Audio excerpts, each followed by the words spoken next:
Halo gengs, pernah gak sih lo duduk sendiri, liatin layar, dan ngerasa kosong banget? Udah niat berhenti dari hal buruk, tapi malah balik lagi ke lingkaran setan yang sama. Yaps, gue ngomongin tentang PMO. Hal yang kelihatannya sepele, tapi efeknya gak main-main. Lo ngerasa ini cuma urusan pribadi?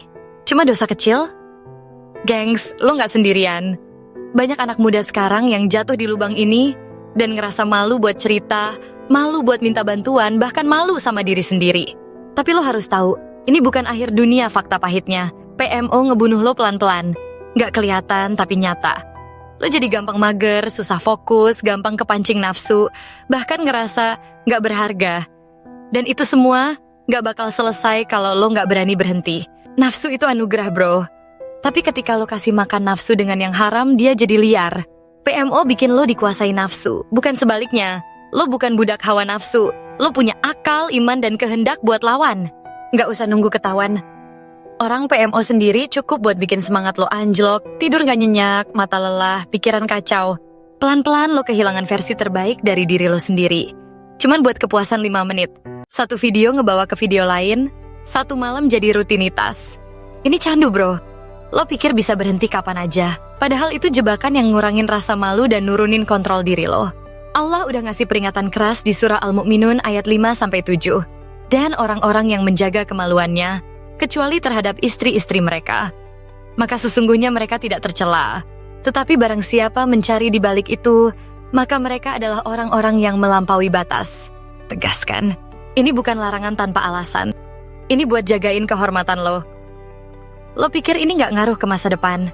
Banyak cowok atau cuek yang akhirnya ngerasa mati rasa dalam hubungan halal gara-gara kecanduan PMO. Lo gak pengen pernikahan lo kelak rusak cuma karena kebiasaan yang lo pikir remeh hari ini kan? Depresi, overthinking, rasa bersalah, bahkan suicidal thoughts sering muncul dari kecanduan kayak gini. Ini gak sebanding sama nikmat sesaat yang lo dapet. Hidup lo terlalu berharga buat dikorbanin kayak gini. Sembuh itu bukan soal sekali niat terus hilang. Lo bakal jatuh, tapi yang penting lo terus bangun. Ganti rutinitas malam lo. Hapus file and akun toxic. Cari kegiatan pengganti kayak ngaji, olahraga, journaling, atau ngobrol sama teman positif. Bro, lo bukan sampah. Lo punya masa depan, punya peran, punya misi. Jangan biarin nafsu bikin lo ngerasa gak layak. Lo layak buat hidup sehat, hati yang bersih, dan hubungan yang berkah sama Allah. Lo gak sendirian. Ribuan orang pernah jatuh ke lubang yang sama. Tapi bedanya, lo hari ini milih buat bangkit. Dan itu luar biasa. Setiap hari adalah kesempatan buat berubah. Gak harus langsung perfect. Tapi mulai dari nol itu jauh lebih mulia daripada terus diam di titik nol. Lo kuat, lo bisa. Bukan karena lo suci, tapi karena lo niat. Dan jangan lupa, Allah gak akan ninggalin lo. Bahkan saat lo ngerasa hina banget, Allah tetap buka pintu ampunannya. Cukup satu langkah dari lo, dan Allah akan sambut lo 1000 langkah. Yuk lawan bareng gengs, bro sis. Jangan lupa subscribe, like, sama komen ya. Biar gue makin semangat kasih konten yang hits dan bermanfaat buat lo semua.